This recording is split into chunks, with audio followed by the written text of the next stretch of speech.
தமிழகம் எங்கும் கிளைகள் கொண்ட Annamal institute of hotel management and hospital management படிப்பில் சேர்வதற்கான அட்மிஷன் நடைபெறுகிறது. செய்ய வேண்டும் என்ற அறிவுறுத்தல்களையும் பிரதமர் மோடி வழங்கியிருப்பதாக கூறப்படுகிறது. மருத்துவமனைகள் அருகில் இருக்கும் அனைத்து மருத்துவமனைகளும் தயார் நிலையில் இருக்க வேண்டும்.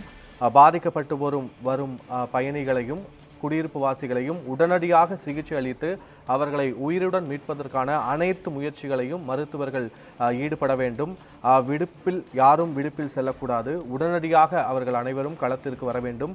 மருத்துவ உபகரணங்கள் தயார் நிலையில் இருக்க வேண்டும். மருந்துகளும் தயார் நிலையில் இருக்க வேண்டும் என்று அம்மாநில அரசு சார்பாகவும் அறிவுறுத்தல்கள் வழங்கப்பட்டிருக்கிறது.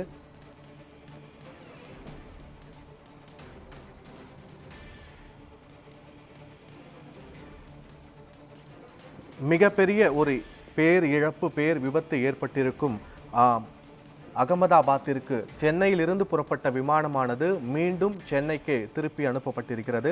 மேலும் கூடுதல் விவரங்களோடு எமது செய்தியாளர் சரவணன் இணைந்திருக்கிறார். சரவணன், விவரங்கள் என்ன?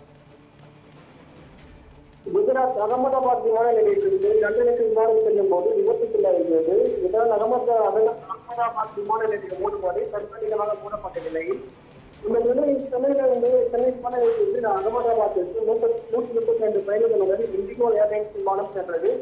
அகமதாபாத் விமான நிலைய மூடுபாடு தற்காலிகமாக மூடப்பட்டதால் தரையிறங்க முடியாது என்பதால் சென்னைக்கு திரும்பி வர விமான நிலைய கட்டுப்பாட்டு வாரிய அதிகாரிகள் உத்தரவிட்டனர்.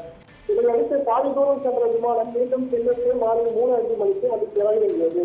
அதேபோல் மாலை 5:45 மணிக்கு திருநெல்வேலியில் இண்டிகோ ஏர்லைன்ஸ் விமானமும் அகமதாபாத்தில் இருந்து மாலை 6:30 மணிக்கு 10 மணிக்கும் அடங்கிய 2 விமானங்களும் ரத்து செய்யப்படும் என்று அதிகாரி தரப்பில் தெரிவித்துள்ளனர். இந்த விமானத்தில் பயணம் செய்ய உள்ள பயணிகளுக்கு திருப்பி வழங்கப்படும் அல்லது வேறு மாற்றிக் கொள்ளலாம் என விமான நிலைய அதிகாரிகளிடம் தெரிவிக்கப்பட்டுள்ளது. பத்மநாபன். விவரங்களுக்கு நன்றி சரவணன்.